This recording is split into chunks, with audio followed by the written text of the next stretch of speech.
20 boat innovations that did not stand the test of time.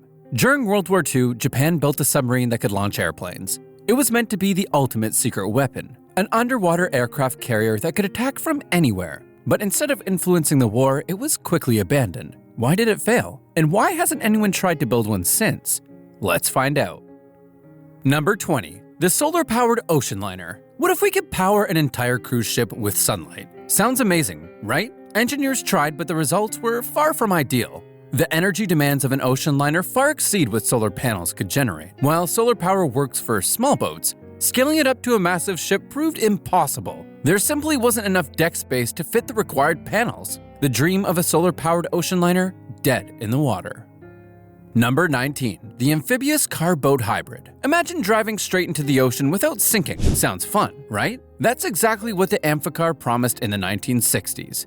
Dubbed the car that swims, it was a novel idea but deeply flawed. It was too slow on land and barely functional in water. Plus, the engine was highly susceptible to rust, especially in salt water. Even President Lyndon B. Johnson owned one and loved pranking guests by pretending the brakes had failed as he drove straight into lakes. Despite the hype, the Amphicar never became mainstream. It was a car that couldn't drive well and a boat that couldn't float well. Did you know President Lyndon B. Johnson used his Amphicar to prank guests? He'd drive downhill straight into a lake, screaming that the brakes had failed, only to laugh as the car floated. Talk about an expensive practical joke. Number 18. The unsinkable Titanic's lifeboat policy. What's worse than an unsinkable ship sinking? Not having enough lifeboats. The Titanic was a marvel of engineering, but its lifeboat policy was a disaster waiting to happen. Regulations at the time only required lifeboats based on ship tonnage, not passenger capacity. That meant that there were lifeboats for only 1,178 people despite over 2,200 on board. But here's the kicker. Many lifeboats weren't even filled to capacity when they launched. It took this tragedy to finally overhaul maritime safety laws. Did you know that the Titanic wasn't even the worst maritime disaster? The sinking of the MV Doña Paz in 1987 killed over 4,300 people, twice as many as the Titanic, yet almost no one talks about it. Number 17. The Rambo warship. Bringing back ancient battle tactics in the 19th century? Bad idea. Naval engineers briefly revived the concept of ramming enemy ships, reinforcing warships with steel rams to puncture enemy hulls. Sounds aggressive, but there was a problem. Torpedoes and cannons had already made close-quarter combat obsolete. The maneuverability needed for a successful ram was impractical in battle, and most ships were sunk before they even got close enough to use their rams. Military historian Norman Friedman put it best. The ram was a weapon whose time has passed, briefly revived by those who misunderstood the direction of naval warfare. Number 16. Jet-powered surfboards. Surfing with a jet engine? Sounds thrilling, until it breaks down. Jet-powered surfboards promise the ultimate wave-riding experience without the need for waves. But reality hit hard. These boards were expensive, heavy, and constantly needed maintenance. Their short ride times and loud engines took away the peaceful thrill of surfing. And let's not forget the environmental concerns. Fuel emissions in the ocean weren't exactly eco-friendly. Despite the futuristic concept, traditional surfboards remain king. Number 15. The folding boat. A boat that folds like a suitcase? Sounds perfect, right? It was meant to be the ultimate space-saving invention. Just unfold, set sail, and enjoy. But reality wasn't so smooth. Many folding boats suffered from weak joints, water leaks, and an unsettling lack of stability. Imagine paddling and suddenly feeling your boat flex beneath you. Boating forums were flooded with complaints about excessive hull flexing and dangerous collapses. While a cool idea, folding boats never quite unfolded into mainstream success. Number 14. The Sea Breacher Shark Submarine Boat. Ever dreamed of riding a dolphin or a mechanical shark? The Sea Breacher was built for thrill seekers designed to leap, dive, and speed across water like a real sea predator. But at $80,000 to $150,000, this wasn't exactly a casual purchase. And let's not forget, driving it isn't like steering a jet ski. Specialized training is required to master the insane maneuvers. As impressive as it looks, its high cost and niche appeal meant you'd be more likely to spot one in a YouTube video than in real life. Number 13. The Flying Hovercraft Boat. A hovercraft that flies? This should have been the future, combining hovercraft technology with aviation. This hybrid was meant to glide over land and water before taking flight, but that's where the problems began. It was too heavy to be a proper hovercraft and too bulky to fly well. Engineers tried, but the laws of physics won. Instead of revolutionizing transport, it became a costly novelty, proving that just because something can be built doesn't mean it should be.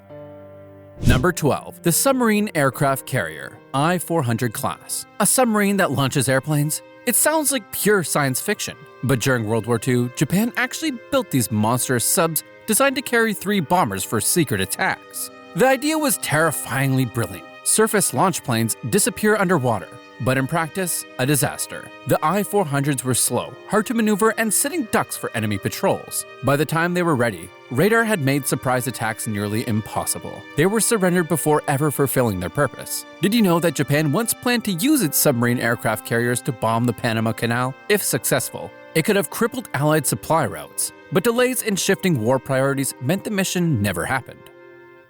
Number 11. The Nuclear-Powered Cargo Ships, NS Savannah. A nuclear-powered cargo ship? What could possibly go wrong? The NS Savannah was supposed to revolutionize shipping, faster, cleaner, and requiring almost no fuel. But people were terrified of a floating nuclear reactor. Ports refused to let it dock, crews needed extensive training, and the operating costs skyrocketed. While it never had a meltdown, its radioactive reputation doomed it. Within a few years, it was decommissioned, proving that some futuristic ideas just don't float. Number 10. Hydrofoil cargo ships. What if cargo ships could glide above the water at high speeds? It sounds futuristic, but engineers actually tried it and failed. Hydrofoils worked by lifting a vessel above the water to reduce drag, but applying this to massive cargo ships was a logistical nightmare. The added weight made hydrofoils impractical, and maintenance was a nightmare. As one engineer put it, hydrofoils demanded intricate design and precision, leading to higher production costs and challenges. While speedboats used them effectively, large cargo ships simply couldn't defy physics, leaving this high-speed dream dead in the water. Did you know that Alexander Graham Bell, yes, the inventor of the telephone, experimented with hydrofoil designs? His hydrofoil boat reached speeds of 70 miles per hour on water, an insane record for its time. Number 9. The Bajan Superyacht. What happens when an unsinkable yacht meets the real world? The Bajan Superyacht was a luxury vessel built with advanced safety calculations, until it capsized spectacularly. In August 2024, while anchored off Sicily, a sudden storm flipped the yacht, tragically killing 7, including tech entrepreneur Mike Lynch and his daughter. Investigations revealed the yacht's tall mast compromised its stability, proving no amount of high-tech engineering can outsmart the sea. Number 8. The Paddle Wheel Submarine. A submarine powered by paddle wheels? What could possibly go wrong? It turns out, everything. Engineers once thought paddle wheels used successfully on riverboats could also work underwater. But submerged, they were inefficient, weak, and lacked thrust. The submarine moved sluggishly, and steering was a disaster. Propellers quickly replaced paddle wheels, proving that not all surface technologies translate to underwater success. The idea was quickly scrapped, making this one of the strangest and shortest-lived submarine designs ever attempted.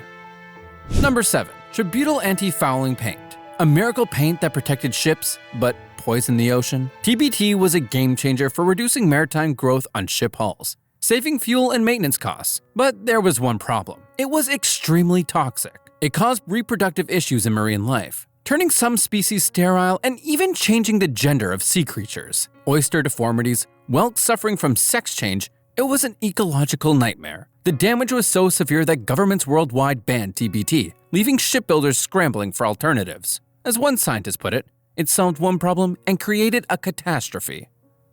Number 6. The Concrete Ship Disaster. A ship made entirely of concrete? Sounds crazy, but it actually happened. During both world wars, steel shortages led engineers to build cargo ships out of reinforced concrete. They were meant to be cheap, durable, and easy to mass produce. The problem? Concrete is heavy. The ships were slow, inefficient, and cracked under stress. Some, like the SS Palo Alto, were abandoned after a few voyages. Others, like the SS Atlantis, literally broke in half and washed ashore. Today, their rusting remains serve as eerie reminders of a wartime innovation that just couldn't stay afloat.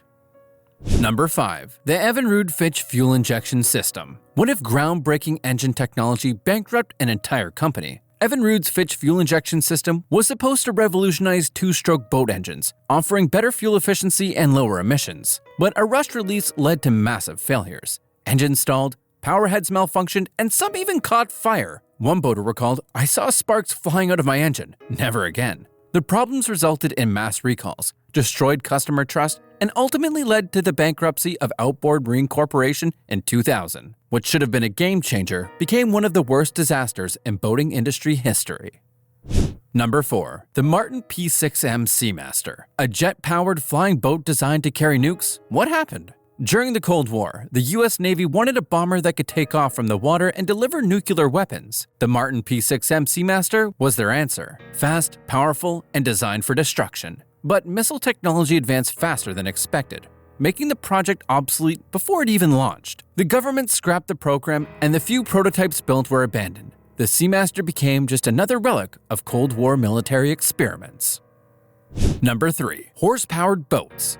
A boat powered by horses walking on treadmills? Seriously? Before steam engines, inventors tried to propel boats using live horses walking on treadmills to turn paddle wheels. It was as ridiculous as it sounds. Slow, exhausting for the animals, and completely impractical. The first steam-powered boats quickly made horse-powered vessels obsolete, and they faded into maritime obscurity. Thankfully, the idea never made a comeback. Can you imagine today's cruise ships with a stable full of horses walking in circles?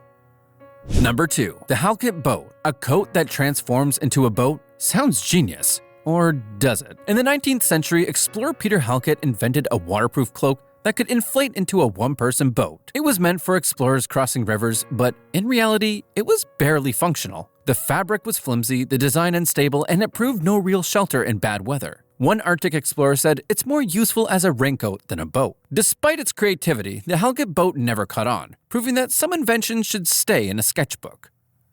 Number 1. The roller ship. What if we replaced a boat's hull with giant rolling wheels? That's exactly what French inventor Ernest Bazin attempted in the 1980s. His ship used large rotating cylinders instead of a traditional hull, hoping to reduce water resistance and increase speed. But physics had other plans. The cylinders created too much drag, made steering a nightmare, and the ship wobbled dangerously. It was tested and quickly abandoned. One engineer joked, "It looked more like a floating disaster than a revolution." The roller ship remains one of the strangest, most impractical boat designs ever attempted.